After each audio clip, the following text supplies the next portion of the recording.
The trio is back. MG, you're back Oh, on, yes. and you have a new addition to your family. So congratulations. Tell us all about what's been going on with you. Thank you. Thank you so much. See, I'll tell you what, I've missed you guys so much. It's felt like a long time away, but there's been plenty of distraction, that's for sure.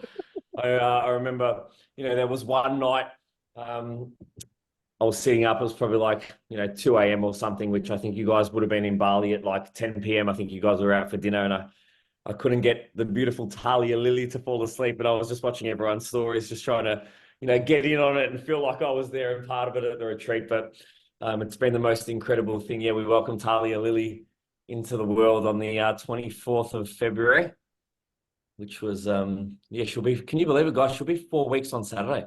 That's crazy. Wow. It's 4 weeks gone on so Saturday. fast. And, I'd had chats with Scotty previously about, how much things were going to change. And, you know, I'll, I'll take on board what Scotty said, but until it actually happens to you, just don't realize how true everything that he'd said to me previously was going to be, and just how much, life changes in an instant. Obviously, for the better. It's been incredible. I'm just infatuated with her. And, I think I said to you guys when I dialed into the retreat, even just the level of love and appreciation that I have for my wife has gone up tenfold, even though, I already felt like it was already so high. But, you watch your wife go through something like that, and she's just the most incredible mother, already. It's like she's just a natural. So I couldn't be happier. I think I said to you boys when I dialed in that I'm probably the happiest I've ever been in my life. Equally, and I said this to Scotty last week too, I'm the tiredest I've ever been in my life, undoubtedly. And somehow you just are able to transition from, going from, say, 7 or 8 hours of sleep consistently to, what was my average last week, Scott? I think I said my check-in was 2 or 3, Yeah, it was and pretty low still be mass. able to work, function, train, come home and, chip in and see what Neve needs done, because I know how, tiring it is to just be looking after a newborn all day. And it's just such an incredible feeling, and I just can't wait for you boys to be able to meet. I know I send you guys so many photos. You probably your head's done in because I just send you pictures all the time. But I get a really special picture. We had a photo shoot last week, and the first thing I do was like, "Oh, I got to send it to the boys. I got to show the boys." So Yeah. it's amazing, man. But yeah, over the moon. Thanks to everyone. So many people who listen to this show have sent me some absolutely beautiful and incredible messages. People that I have not even met before, sending me messages of congratulations to both Miv and I. We're just so grateful. So thank you all so much. We are besotted with her. Yeah. So it's nearly coming up to 4 weeks. So Yeah. how have you been with work over that time? Have you gone back recently? What's been going on? Yeah, so I last week was my first week back, but this week, back to 100% capacity virtually. I did take 2 weeks off during that time. I did get assistance with one of my amazing colleagues, Cole, who helped me with check-ins. Still did some, but for the most part, he took over everything. It's probably the first time that I've ever had a week without, a full block of check-ins for years, Hmm. which was just nice to be present. Still messaging and responding to clients and stuff and answering whatever needed to be done. But it was nice just to be there and present. That first 5 days in hospital, as anyone who's had a baby, no one has had the private experience. You spend 4 nights there, and it is really like this newborn bubble.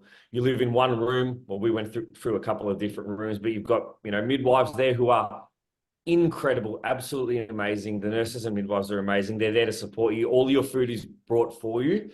You've got family members bringing food as well, and you literally live in this little ward life. And the 5 days are up, and they're like, okay, you're going home tomorrow. And I remember popping her in the in the car seat and carrying her out, and popping in the car, and Scott, you said this to me as well, that drive home. I remember I've never feared an amber light so much. Like, do I go? Do I stop?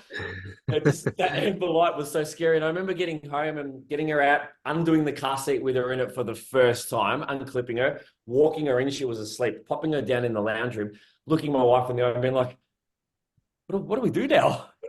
Do we get her out? Do we leave her in there? Do we put her like, it's such a crazy transition, but has been, yeah, the most beautiful thing ever.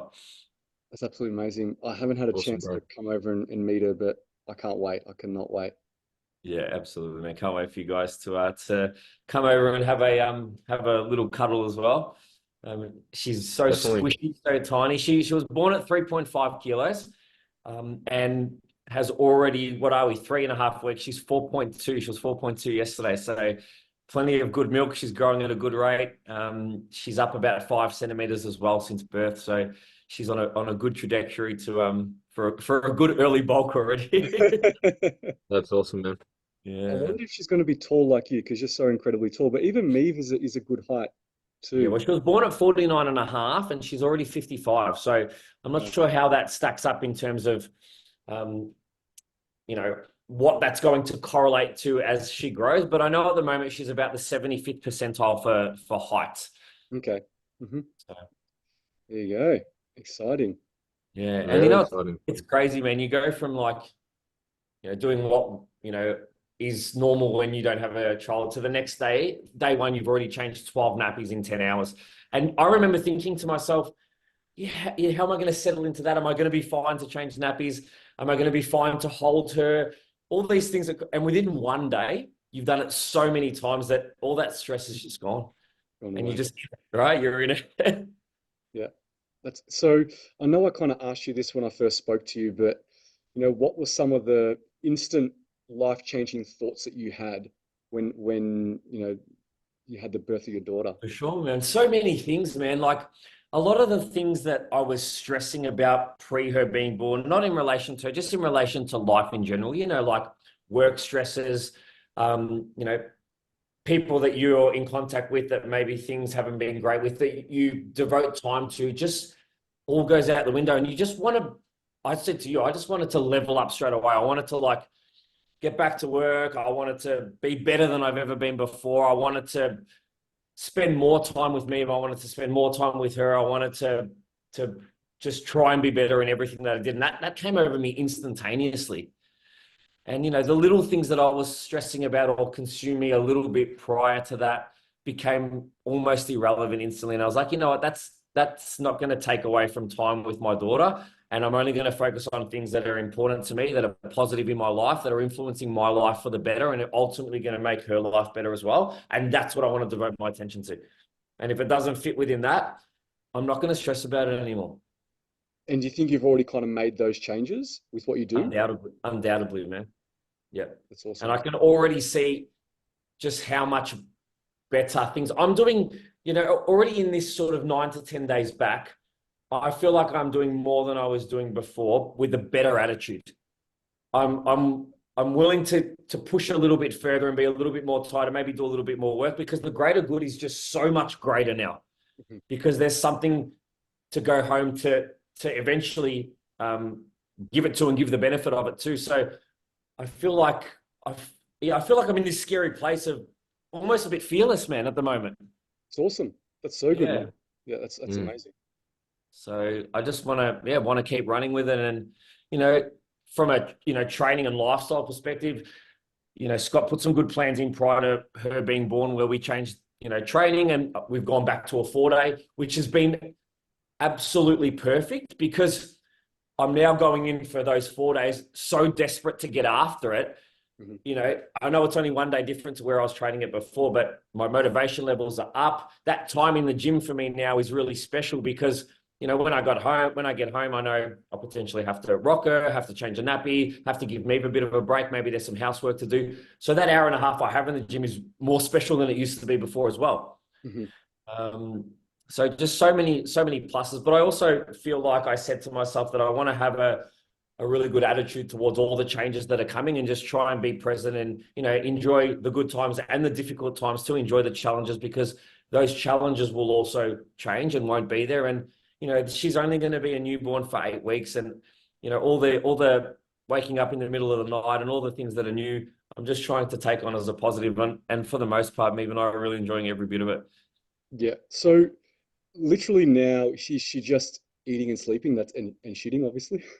Yeah. And pretty much. I wish there was a little bit more consistency to the pattern. And I'm sure a lot of our listeners can verify that you have two good nights where, Meve's breastfeeding, so you might get 3 hours where she sleeps straight. She'll wake up, I'll wake up as well because she's a really loud sleeper.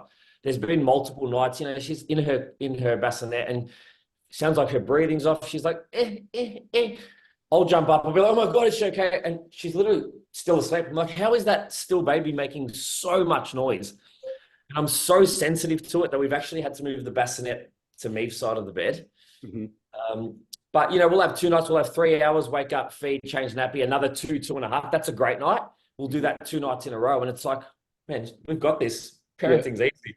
The very next 2 nights might be every 40 minutes she wants to feed. Oh. And what's happened in the last 48 hours that has changed, but it's just the age, man. I think that sort of 3 to 8 week period is a little bit sporadic and you just need to kind of roll with it. And I said this to someone this morning, is like, how are you doing? I'm like, we have some great days and we have some days where we just survive.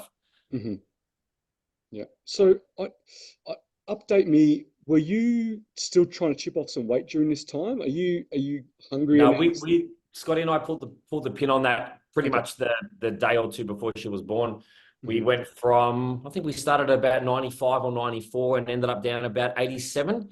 So we pulled off about six in 5 weeks or something. It was pretty quick.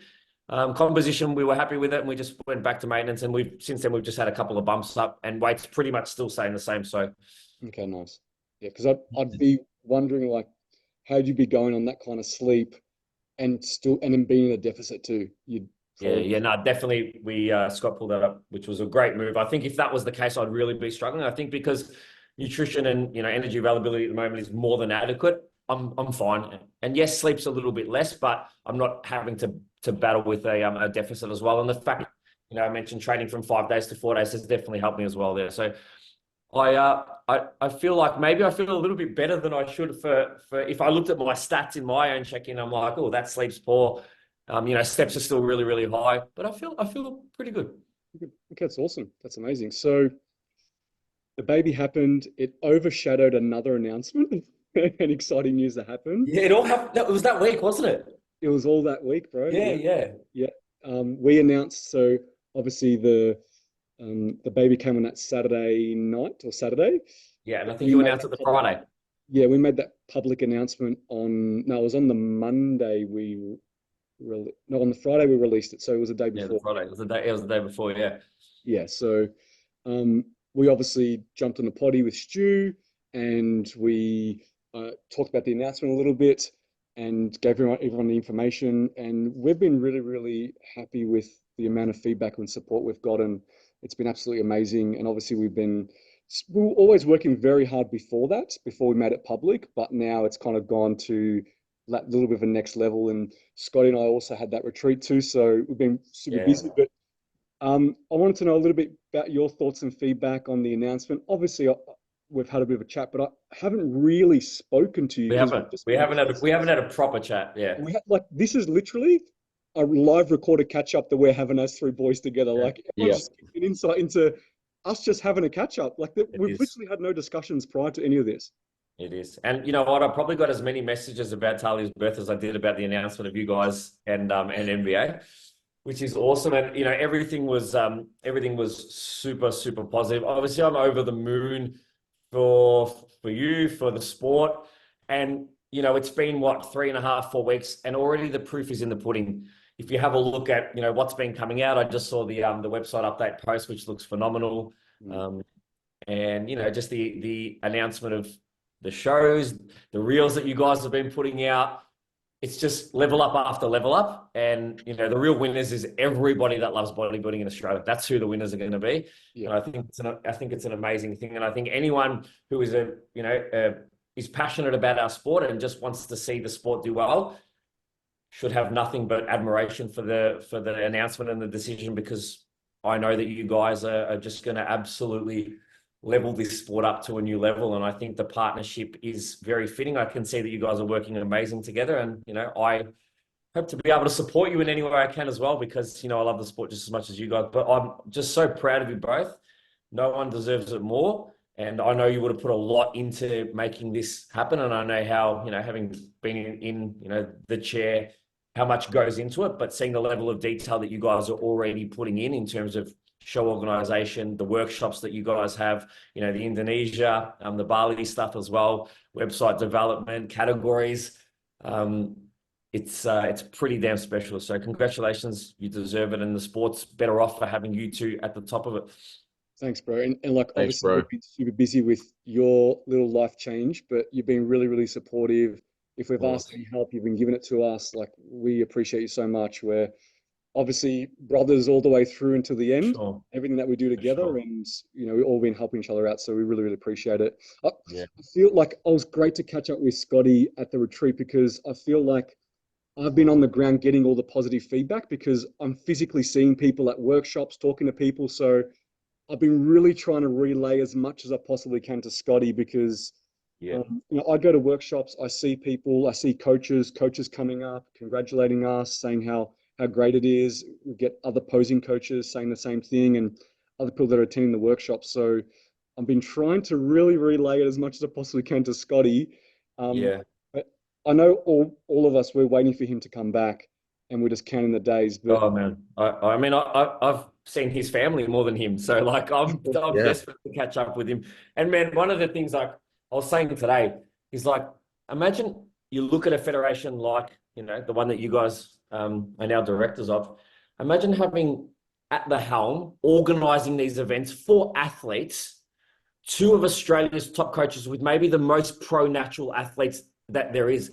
Imagine having that running it. Do you think you're not going to get the ultimate athlete experience when you've got two guys with, that much connection to the athlete level, right? You guys are almost like, custodians of the sport. That's how I looked at them. Like, I look at them like custodians of the sport. Their investment and their interest in this is about making the sport better. That's the only conversations we've ever had about, involvement within bodybuilding. It's never, ever been about monetary gain. It's never been about, who wins and who loses. It's about how do the athletes get the best experience. And, I was talking to someone today, and one of the words that I use, which I'm going to continue to use moving forward, is that, I really feel like you guys are, the custodians for the future of natural bodybuilding in Australia. I really hope so. And that's what we wanted to get out of it. And that was one of the biggest reasons why we did it. Like we spoke about on the potty when we had that announcement is Scotty and I literally had that chat. Be like, there's so many complaints, especially about the recent season. Something needs to be done. Like we love this sport so much. And I guess this podcast is testament to that. We're trying to give back as much as we possibly can. Imagine we could run a federation and really give back. And that Yeah. was one of the biggest drivers. And I think that kind of shows and it will show in all the decisions that we make and how we run it this year. So Yeah, um, definitely, man. we're really Definitely. excited. But Yeah. after the announcement, basically on a plane, I didn't even get a chance to see you, MG, because Yeah, I think I rang you while I was still at the hospital. I think I rang you when the first time I walked out of the hospital, yeah, yeah, and then you guys were pretty much off straight after that. So yeah. And then we went to Bali. I got to see Scotty, massive embrace at the airport, and and then we kicked off the retreat, which I know we had in the last podcast, the live recording. We've gotten some really, really good feedback. Everyone loved the live recording and the interaction with the audience and us physically being there together. And I know we want to do more of it. Obviously, we just need to wait for Scotty to come back so we can start to do that. We've obviously got some other things we want to do with the potty when he gets back. Um, Alex from Next Gen Visual is going to have a podcast studio at his place, and we want to use that going forward to do all our potties. But that's going to happen after Scotty gets back. So we've got some really, really good feedback. We spoke a lot about the retreat during that potty. I don't want to repeat it because I'm sure people had listened to it, but I think one of the big things post the retreat is seeing all the new friendships and relationships that everyone had built have continued so much. So, like Mm, seeing people catch up at the gym together that were never friends and never catching up and now doing that. that's Everyone awesome. reminiscing and posting photos about the retreat. I think that's the biggest part that I loved about the retreat is bringing Absolutely. those people together and all the connections they made. Like, sure, they loved the training and getting the most out of that, and us correcting their form and pushing them harder than they've ever been pushed, and also, teaching them a hell of a lot of things with all the seminars we ran. But I think that community aspect was my favorite part. What have you found, Scotty? Like, what have you found? What have you seen, and what kind of feedback have you gotten post retreat? yeah, similar to you, man. I mean, I said, I sent you a message right before I got on my flight to come back, but as you know, I'm big on reflective practice, and so kind of just looking over the week that was and making some notes on how I thought it went. As you know, you and I have discussed, we're very analytical people in terms of breaking it down, what was good, what we need to do better, but also just reflecting on how it was. And even some of my own athletes who do listen to this podcast will know that in their check-ins this week, just seeing the athlete that arrived on the Sunday and then the athlete that left the following Sunday were very, very different. There were people that are very, very reserved and, introverted who really, flourished and came out of their shell and, really opened themselves up to meeting new people, to having new experiences. And as you said, when I see people like, I think it was Timsy and Maddie and a few of the others were getting a session in the other day, and those guys didn't even know each other like less than 2 weeks ago. And now they're getting after it because they're just like-minded individuals. And that was one of the biggest things that we said in the briefing. It was about bringing together like-minded people to help grow the community. And obviously, being in our industry, it can be a bit of a solo sport, and it can feel lonely at times because, we're a bit of a rare breed. Not everyone perhaps understands what we do and why we do it. And so I think to have more like-minded people and to show that there are more of us out there and to grow the community and to be around so many individuals that were literally, everyone was there to just be a little bit better and to encourage anyone, no negativity, and, that whole your vibe attracts your tribe. It couldn't have been truer in terms of, the way that everyone integrated so well. It was a really wholesome week. Yeah, and there were people there that some were from your team that I had never met, someone from my team that you had never met, someone from MG's team, but also people that weren't even from our teams, and they didn't know anyone, and they came and let's Hmm. call that, they put themselves out there. It was a big risk to go to a retreat not knowing anyone, not never meeting the organizers and the people that were holding it. And I Yeah. remember Hmm. talking to those people and them saying, one of the biggest reasons that I came is because no one in my friendship circle is like me anymore. That they don't have the same goals as me, and I need to try to find people that are like me and connect. And I said to these people, I said, start talking to everyone here because I tell you right now, they were all where you were, and just connect with them and get to know them. And by the by the end, they're all best buddies. It was absolutely amazing. So it was really really good to see. We obviously had think a large portion of the people that were in this retreat have already signed up for the next one. And I know we're going to release the expression of interest very, very soon. It's going to be on the 1st of April. So, people messaged us, replied to our stories when we were posting saying, I want to be a part of the next one. So we're starting to put a list together and then we're going to release it publicly too to get an expression of interest.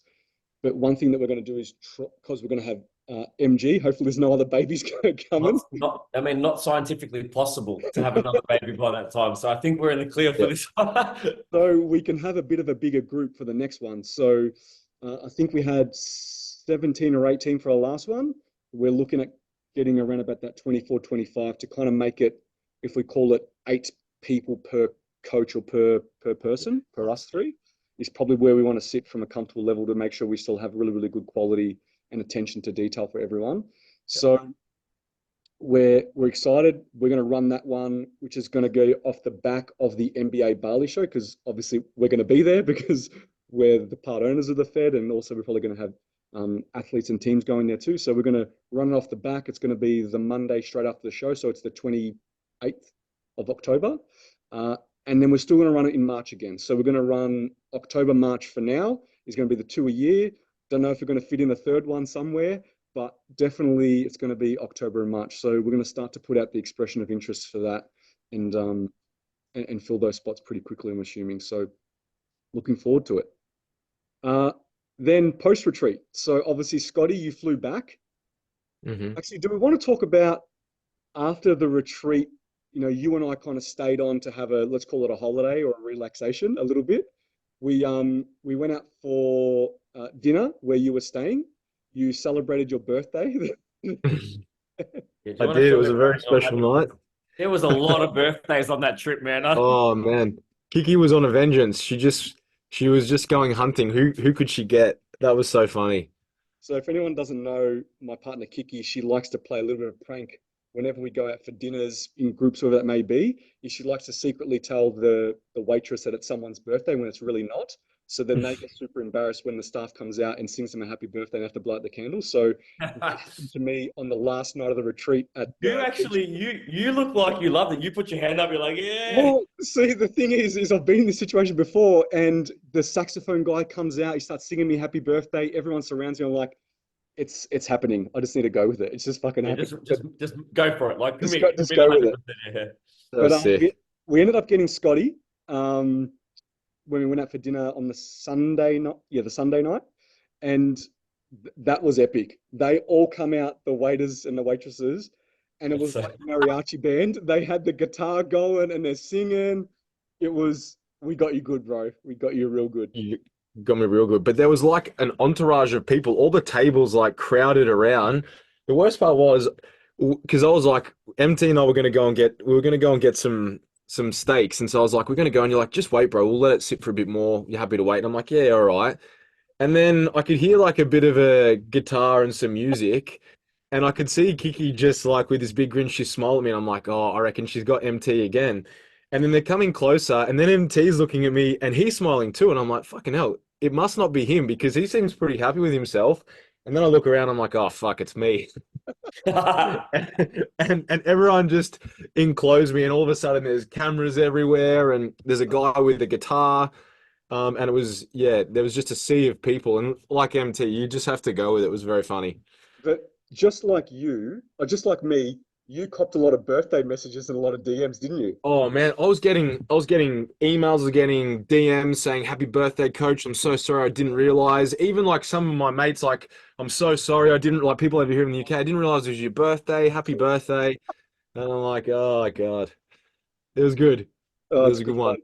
It's yeah, it was good fun. And then obviously you stayed on for a couple of days. We stayed on for a couple of days. We were in Canggu at a villa. I got to train at Body Factory in Canggu. Amazing gym, actually bigger than what I expected.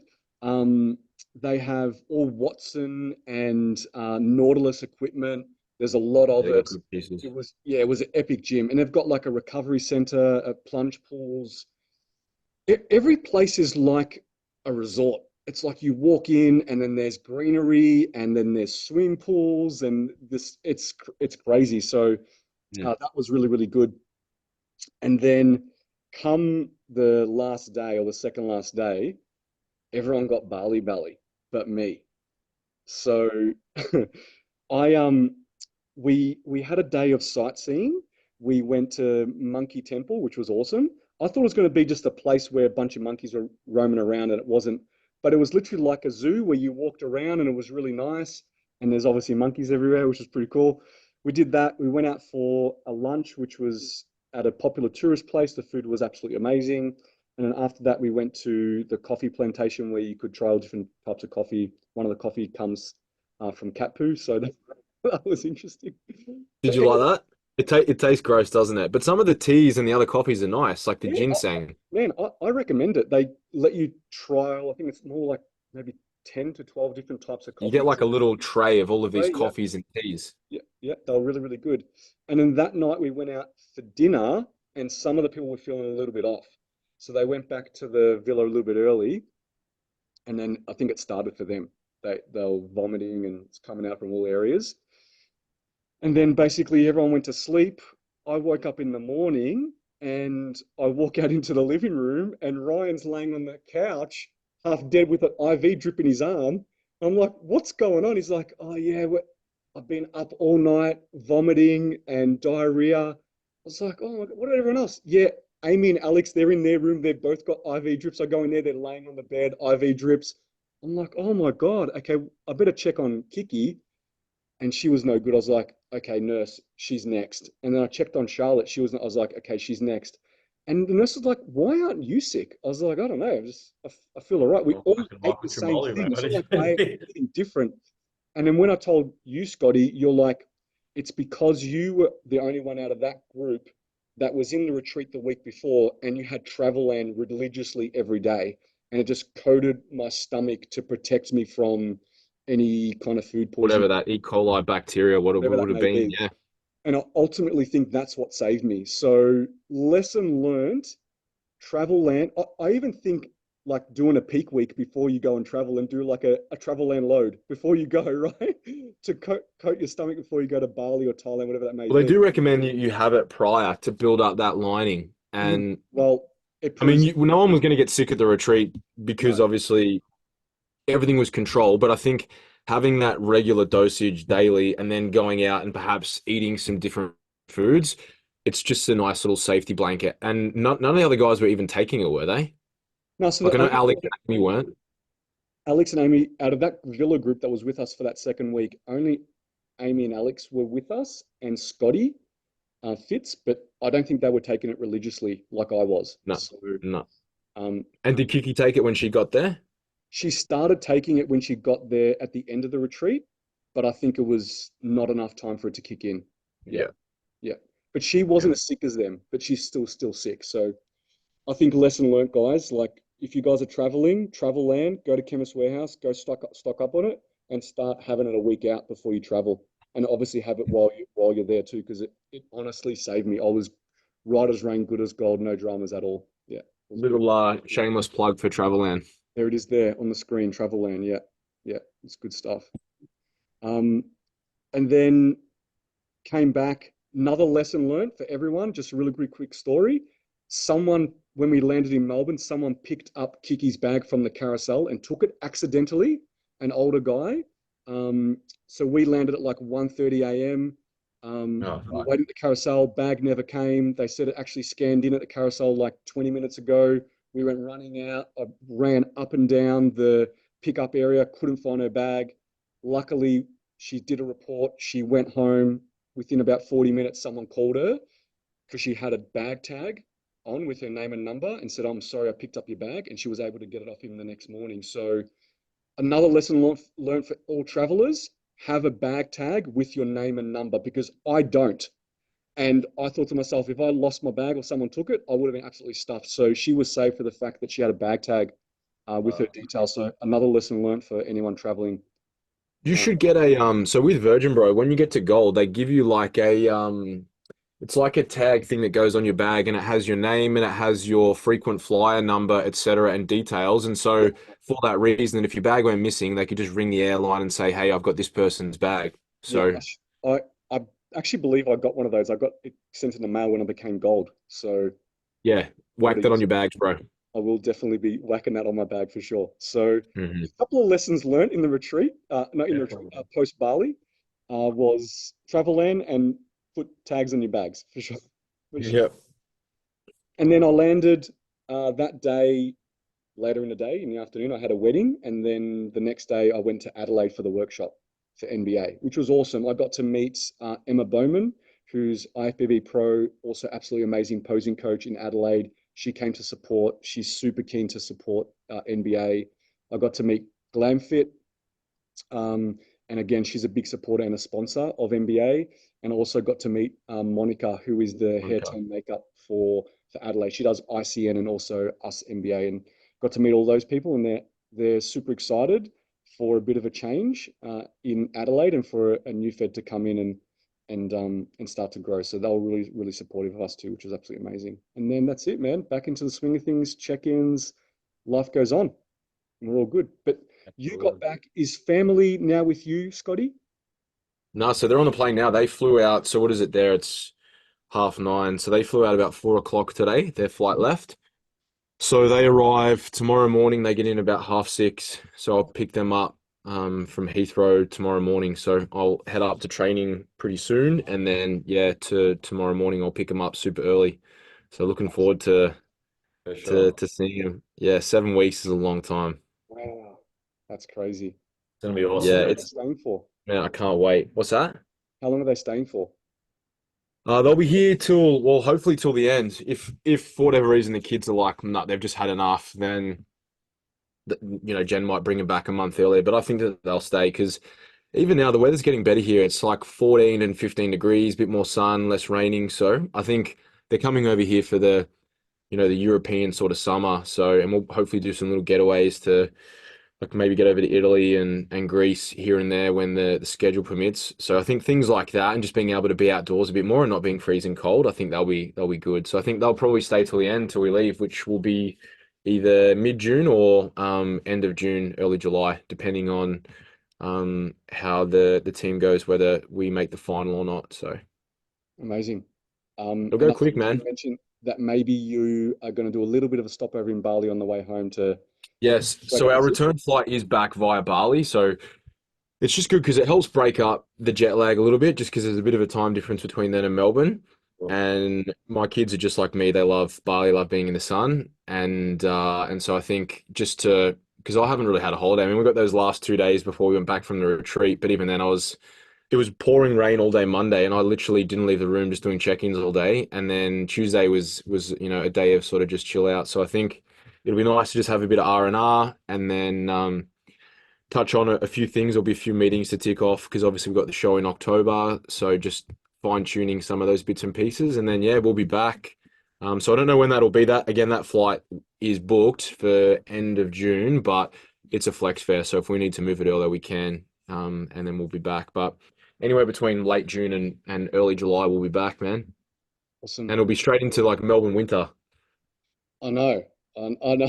And do you know what's funny? I actually just booked some flights for us. We're going to go straight up to the Gold Coast at the end of July just to get some warm Break that weather. up. So Oh, that'd be nice. back for we're back for a few weeks, and then we'll head up to the Gold Coast and just chill up there for a little bit, get some sun while the weather's a bit nicer. That'd be Nice, man. nice, man. Just don't go for too long. Don't leave because we miss you, bro. We don't want you to go anywhere. No, no, no, no. We'll go up for like a week or so. I mean, that's probably what we're going to be doing now in winters. Just maybe a week or 10 days Break up up. there, then come back for 3 or so weeks. The gym sort of runs itself, and I can run my coaching business anywhere. But equally, it'll depend on when we have workshops as well. So Yeah, if we can try and tee it up with when there's maybe a workshop up in Brisbane, hmm, obviously I'll head up there for that one there as well. So amazing. All right, yeah, that man. was a good. That was a good update. Sorry for Well, we all haven't caught up. Yeah, I know. listeners who I Literally. had to mean, you listen and to. MT and I have. I mean, we caught up pretty much every night. We had these debriefs whilst just getting a bit of reflexology each night, didn't we, bro? We did. I mean, I miss it. We sat in the chair. We had our little ginger tea, and we just Oh, that's the spoke best, spoke man. business while we got our. We've got a little bit of reflexology going. So it was good. Yeah, it'll be even better when you're there this time around, bro. Can't wait, MG. man. Absolutely cannot I wait. know it's gonna be elite. So yeah, All right, let's get stuck into some questions. How we feel about that? All right. yep. So I got this one, and it started with a big capital saying, "Please answer." So let's answer that one as the first one. My friend is 8 weeks out and has binged and keeps having constant food thoughts about wanting to eat. I'm really concerned she will develop an eating disorder, and I don't know if she should continue prep as her coach wants her to keep going because she has a genetic physique that has potential to do well. So, reading this one out, if your friend has been binge eating and constantly thinking about food, first thing I would say is make sure that they're actually relaying all this back to the coach. Because if the coach knows all of this, then I'm sure the coach wouldn't be like, but you got potential, just keep fucking going. I'm sure there'd be a discussion there about, okay, is the juice worth the squeeze? Like, should we keep doing this and potentially create damage, like, mentally not being able to cope with what you're going through, and then essentially hating the sport, hating the process. And if she does have potential, it would be a great loss for her to not want to compete anymore. So I Mhm. would say tell your friend to make sure she's communicating absolutely everything with uh, her coach so that they can make a decision collectively, and that coach has all the information they need to make a decision. Because if the coach knows all this and just says, "Hey, now keep going, you've got potential to win," a medal's not worth it. Not for that. Hmm. Not to you. And it does sound like, based on the way the question's worded, that the coach does know. But potentially, Yeah. it just says her coach wants her to keep going because she has that So genetic physique potential that to do well. So yeah, maybe the coach knows why it it's sounds worth like the coach knows, because it says the coach maybe. wants her to keep going. So obviously there's probably, it's been communicated, but man, you hit the nail on the head. I mean, there's no real gold medal that's worth any type of, um, you know, future issues with, mental health or, association with food or anything like that. But yeah, if the coach doesn't know, it's a different story. Yeah. What do you think, Scotty? Yeah, man. I think you nailed it. If they do know, then obviously, essentially that it's you're putting an athlete in harm's way for the sake of, a trophy. And this is the thing, I think sometimes you don't realize just how tough it is until you get down the rabbit hole. But equally, if you're still 4 or 5 weeks out from that first show and you're planning on doing a few other shows, that's a long time to live in that condition. And if it's already bad, I don't think, hope is going to make it get better. I think it's not for everyone. It's one of those things. And, you know, disordered eating is something that is pretty common throughout the back end of contest prep for some people that have a hard time. And yeah, I think you need to, like you said, you got to weigh up if the juice is worth the squeeze. And if it's not, then who cares? Just shut it down. Maybe you're just not ready at this stage of your career. The stage will always be there. But first and foremost, as coaches, we have to put our athletes' health and well-being first. So hopefully the coach doesn't know, but if they do, then hopefully someone checks them and lets them know that maybe it's not the best for this person to continue to keep going. Yeah. I'll also use this time to reflect on the reasons why the person's binging too, and if it has to do with the coaching protocol and the way that person's been coached also. So I think investigating further for the reasons why, maybe it can be fixed. Maybe there's something there that's not been done right that can help this person not binge eat and be food focused anymore. So I think, yeah, checking in with the coach and then see if there's anything that can be done or anything that can be changed for sure. If this person needs more information, then make sure they reach out, ask another question, ask a follow up if they have anything, if they're really, really concerned about their friend. Mhm. Okay, next one. First timer, just about to start prep in 3 weeks. So I'm assuming this person's going to be doing season B. How do I get out of my head comparing myself to others, especially others that my coach is coaching?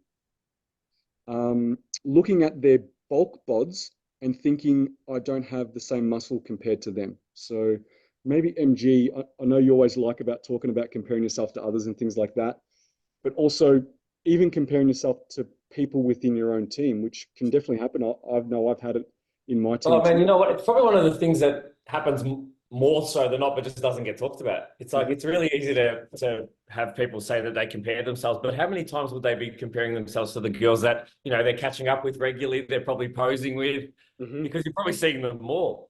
Mhm. Um, and we've spoken about this at length, and it's definitely stolen a lot of joy from a lot of athletes over the journey. Is comparing themselves to others, and ultimately where somebody starts their prep from versus where you start your prep from. Um, it's just not worth the comparison, and there's just so many reasons. Like, imagine comparing yourself as a first-time athlete, which this person is, to somebody who's in their fourth season, or imagine being a 21-year-old athlete comparing yourself to you're going against me who's 36 and been training for 16 more years. There's just so many things that are out of your control, except for the one thing, which is your willingness to attack the prep, be relentless, adhere to the plan, and give 100% to everything that your coach asks you. That's the one thing that you can control. So do all of that right, and then you'll be able to stand on stage feeling really, really proud of yourself. But comparing yourself to someone whose starting situation, starting position, history is different to yours, it's just absolutely pointless. And again, I've seen athletes, to put your mind at ease a little bit more. I've seen athletes at the end of their bulk who look huge and massive and get to the end of their prep and look like a completely different human. So don't try and predict what someone's going to look like 28 weeks from now. You just don't have that crystal ball, and ultimately it doesn't matter anyway. The judges are going to pick what the judges want, and you can't control that. So it's absolutely pointless. Just stick in your own lane and work your absolute ass off. And if you really need to use it for a little bit of motivation, then turn it into a positive. I really like what you said there because, especially about, comparing yourself to someone now who hasn't even started their prep. For How do you sure. even know they're going to be as relentless as you and actually follow the plan Oh, as good as you? And even what they're going to look like? Are they even going to last their prep? So you're concerning yourself with something and getting worked up with something that you don't even know if is even going to come to fruition, that you're even going to be up against this person. And even if you are, again, the judging is out of your control. Going sure. into a sport like this, you need to know that. That needs to be an expectation up front. And all we can ever do is be our absolute best. And if that means we're the best on the day, so be it. If we're not, the goal is to try to be our best next time, and continue to progress and to better ourselves. And that's the thing too, is you are going to compare yourself now as being a first timer, but you're probably going to compare yourself when you're a veteran too. It always happens, right? No matter how good you are, even the best of the best compare themselves and get in their own head.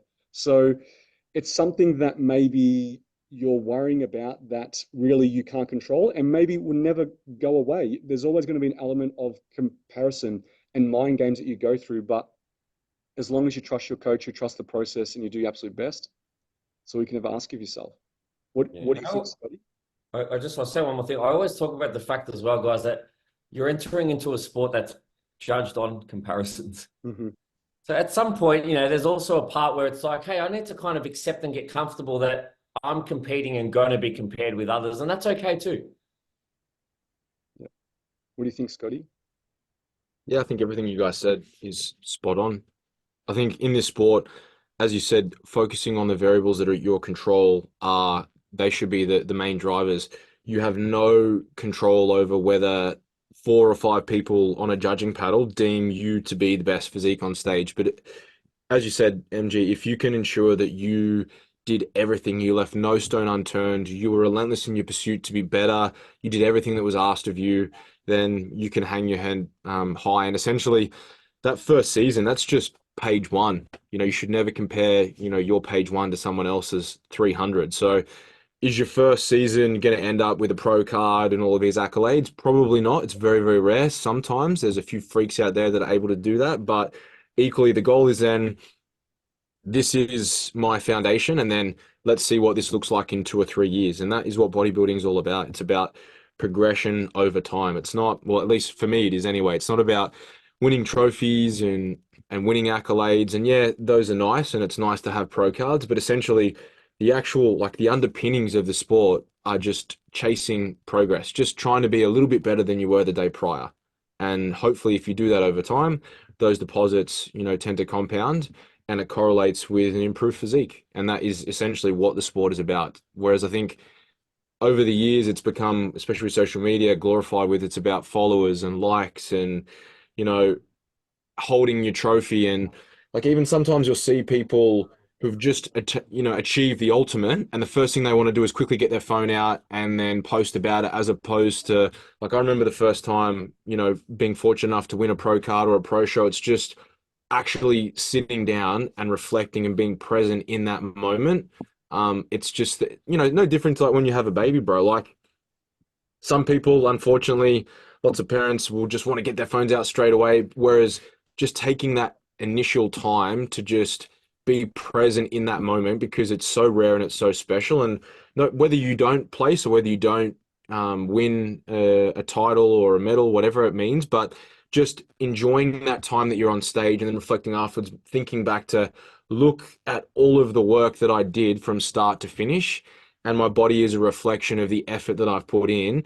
And that's something that no one can ever take away from you. And it's something that you can draw on across so many different avenues of your life with whatever it is that you do. And that's one of the most powerful things that bodybuilding can offer. It's not just getting shredded for likes and for first place trophies. It's doing something that 99% of people don't have the ability to do, the adherence and the discipline that it requires to go down that path. It's foreign, and it will never ever be achieved for most people. So to say that you've done that, and if you can say that you did it with a clean sheet and that you didn't miss a beat, that's something that you can really celebrate. That means more than any first place or a pro card, in my opinion. Yeah, that's really well said. One thing that recently happened and I recently listened to. So if anyone doesn't know, Mr. Olympia four-time Jay Cutler, he recently got awarded a Lifetime Achievement Award at the Arnold Classic, right? And if you want, you can go on YouTube, you can listen to his speech. But one of the things he said is that he went up against Ronnie Coleman, which we would consider the greatest of all time. He won Mr. Olympia 8 times in a row. That is the record. And Jay came second to him, I think it was 4 or 5 times in a row, and eventually beat him, right? And he's in his acceptance speech, he actually praised Ronnie Coleman, saying, "You are what made me great. Our rivalry and the fact that I was comparing myself to you made me drive to push harder, be better, and be my absolute best. So actually, this award is as much yours as it is mine. And the reason why I'm saying this is because use those comparisons to drive you, not as a negative, as a positive. Actually let it drive you in the gym and be like, I want to try to beat this person. I'm going to do those extra reps, those extra sets, those extra bit of cardio intensity, make sure my food is measured to the gram, whatever that may be. And I remember that's exactly what I did my first ever show. Back then, there was only a couple of people that were competing, and it was a very, very small community. And I trained in the same gym with two other people that were first timers that I were going to compete against. And knowing I was going to be up against them and seeing them every day in the gym actually forced me to push harder. So I could have got in my own head. There was a guy there that had bigger shoulders than me. There's another guy that had better legs than me. I could have got in my own head and be like, fuck, I'm not going to win this. Like, he's got bigger arms, he's got bigger this, he's got bigger that. And I could have just been like, oh, I'm just going to bow out here. It's like, that's it. But using that as fuel is what made all the difference. And I eventually beat those guys on that day. So I think if I had changed my mentality and I just let them get the better of me, I probably wouldn't have pushed as hard and did as well as I did. So I think one of the takeaways for this first timer is to obviously control the controllables, but flip it as a positive. Try to use it as fuel to push yourself harder than what you ever would push yourself. Yeah, Wilson. All right, let's go on to another one. It's about cellulite. So for females with cellulite that won't disappear even when they are lean, how would you recommend training or eating? How would you recommend to train or to eat to improve the appearance?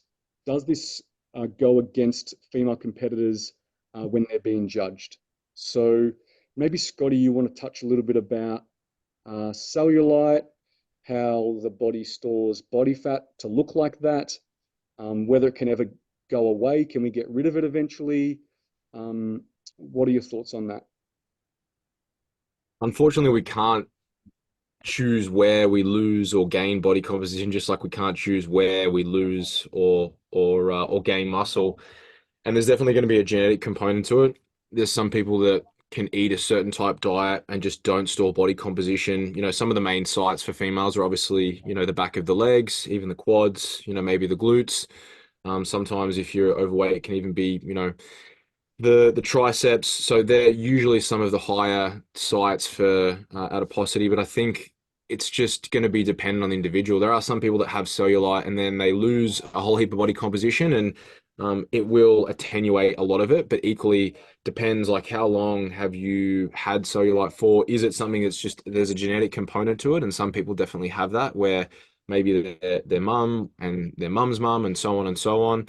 It's just like some people that come out and have genetically huge arms and they don't ever have to train arms. They're just born with amazing short insertions and they look that way. So, I mean, we can definitely control body composition, and the less body fat you have, then essentially the less cellulite you will likely have. But a lot of it is just genetic, to be honest. Like there's no magic formula. I know that there's creams and this and that, but there's no research, or at least not that I'm aware of, that supports any kind of benefit on that front.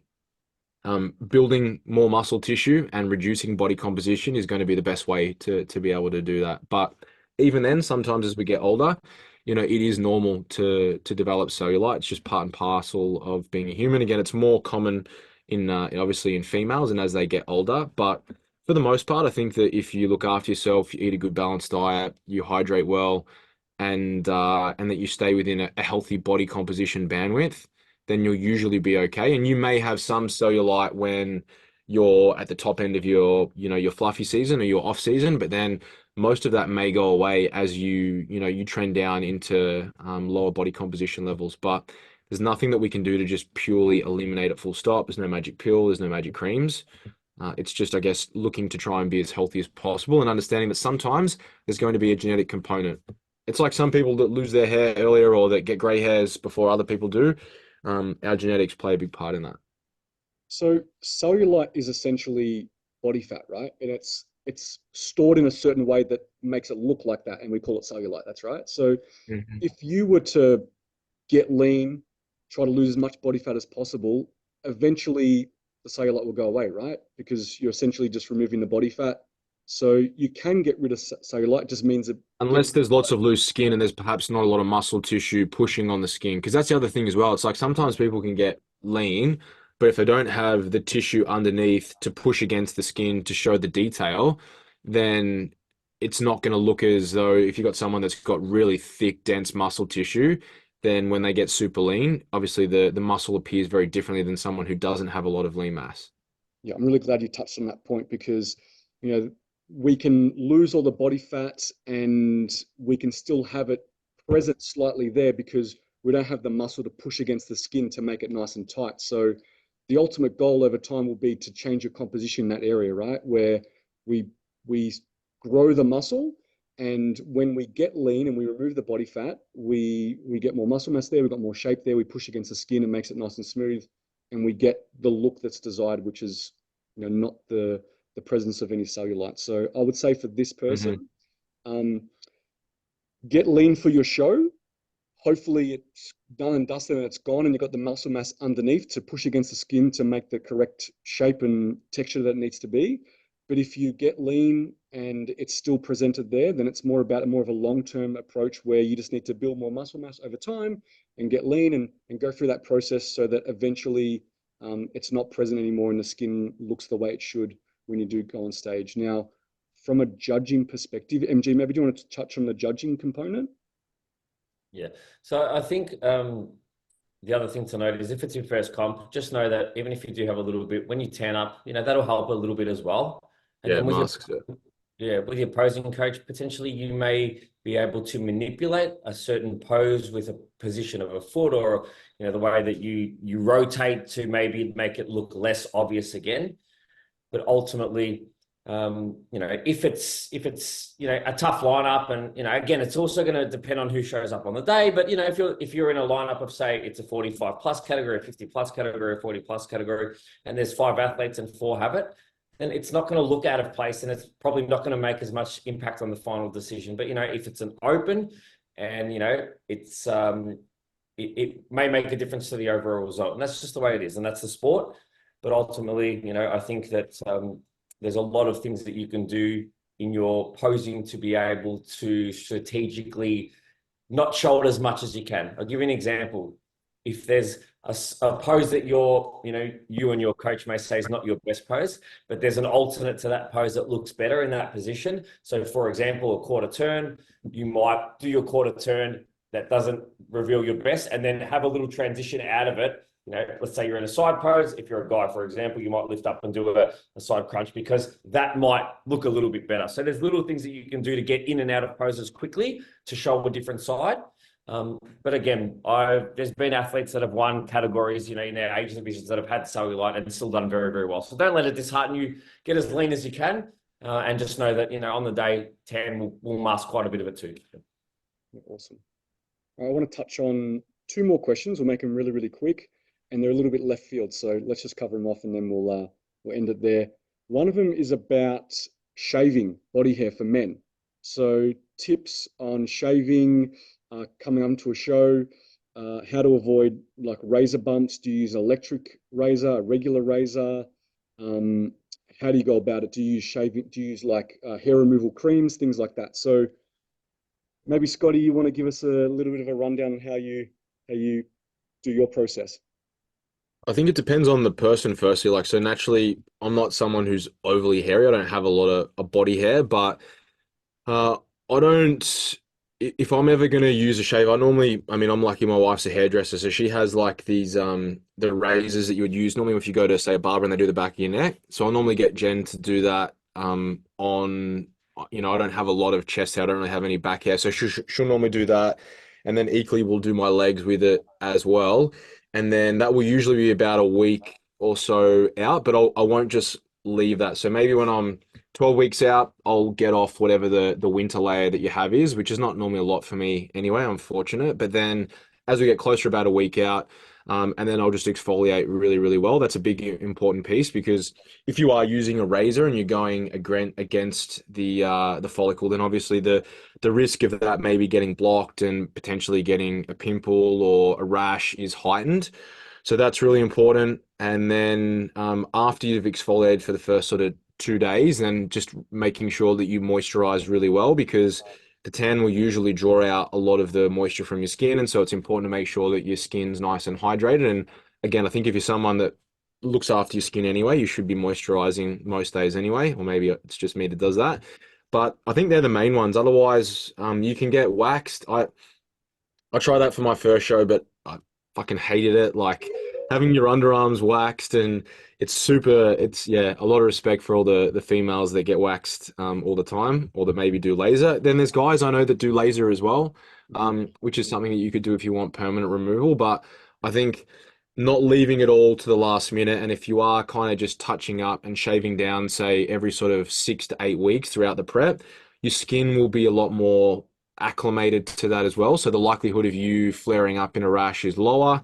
And then the other thing is looking to use baby powder. I think when it's warmer, if you're someone who sweats a bit, and usually when you're lean, you don't sweat a lot anyway, but that can also help in terms of any kind of friction or heat rash, which sometimes does tend to happen. But definitely don't leave it till the day before, because the likelihood is if you haven't done that, Mhm. it'll flare up. So you should be prepping your skin and looking after that really throughout the contest prep. Anything to add on that, MG? But it's spot on, mate. I would just say, yeah, for most people, I think where they run into issues is they don't shave very often and then just think that they'll do that first shave 1 week out and then they get Hmm. cuts. Sometimes pimple reactions are pretty common, particularly for Mhm. someone that waxes for the first time. I know a guy's chest can be a really troubled spot. So just start early, get rid of as much as you can, and you should be fine. But yeah, Scotty's spot on. Exfoliating is so important. Hmm. Yeah, nailed it, boys. There's nothing else I can really add to that, to be honest. The last Mhm. one, which maybe MG might want to know the information of soon. My son is about to start solids. Is it okay to give him creatine? Scotty, tell us, is it okay to give a baby creatine? Well, there's no research around giving whey isolate or creatine to kids, and that's because whenever you conduct a research study, you have to put your proposal forward to an ethics board, and not many ethics boards would sign up unless someone waived giving isolate or creatine to their kids. But as someone who does, and I've given my kids, they've had whey isolate since they were little kids. They have it in their yogurt. They've had creatine since they were little. I put it in their smoothies. I don't give them heaps of it because obviously, if you're giving them a lot, sometimes as anyone when they first have creatine, it can cause Hmm. some bloating and some gastrointestinal issues. But my kids have always had it, and not because I'm trying to make them jacked, but there's actually some, especially with creatine, there's some good research coming out around the effects that it has on prevention of osteoporosis, like prolonged life expectancy, um, brain function. There's just, for me, creatine is probably the greatest supplement, the highest best quality supplement that you can take in terms of risk for reward. There's very, very, very, very, very minor risks that would come with it. The biggest one being potentially really just some distension from the midsection if you're running an acute loading dose. But my kids have always had it. Same with isolate. When people have said to me, "Oh, you shouldn't be giving kids protein powder," whenever anyone makes a blanket statement like that, I always just respond with why. Like Hmm. when people say you shouldn't have Coke Zero because it's bad for you, or why is that? Oh, because the World Health Organization says aspartame's bad. And then when you look at the fine print, it's like, well, actually, it's if you're working within the actual ranges, it's not even remotely an issue if you're having one Coke Zero. So I think everyone, I'm not saying that you should give your kids creatine, but I'm saying that I have always given my kids that. They have whey isolate all the time. Uh, Whey isolate, especially if it's a good quality, protein powder, it's not really any different to you than giving them chicken breast or if they have a sausage. My kids love it. They drink out of my um out of my protein shaker all the time. I think it's one of those things. Context is important. If you're going out of the way to make them a protein shake, then that's a different story. But if they're just having a little bit of like when we give them their porridge, they have a little bit of banana flavored protein powder on it, and it makes it taste a bit better. And it puts some protein in that meal, then that's fine. Because kids typically don't eat a lot of protein other really than their evening meal unless they're having yogurt, Hmm. because they tend to, lots of carbohydrates and obviously lots of fruit and vegetables and whatnot. So I definitely don't think there's any issues with it, but I wouldn't be going out of my way to give them a heap of it. But if you want to put, half a gram or a gram in something that you're giving them each day, that's what I've always done. And my kids are um, they've always been good, and they're pretty tall and they're pretty resilient. So I don't know whether there's anything in that, but like I said, it's for me, it's not just for improving athlete performance and, you know, trying to get them jacked. I think that there is going to be, as time unfolds, a lot more research that supports some of those other benefits that I touched on earlier. Yeah. Then Yeah. there's also like the two sides of the story. You've got people who are like probably going through Macca's drive-through for their kids 5 times a week, but are freaking out about a tablespoon of protein on their kids. It's like, Mhm. I This is think the you're all thing. right. I think you're fine, man. Mhm. Yeah, and that's the thing. Like, and each, you know, I never judge, each to their own. But like, when people are like, oh, do you let your kids have Maccas? And I'm like, I don't like my kids eating McDonald's because it's just shit. If they want to have a burger and chips, I'd rather buy really good quality mince meat, make them a homemade burger, put avocado, give them good fats, some nice cheese, and then, you know, even make them homemade chips in the air fryer.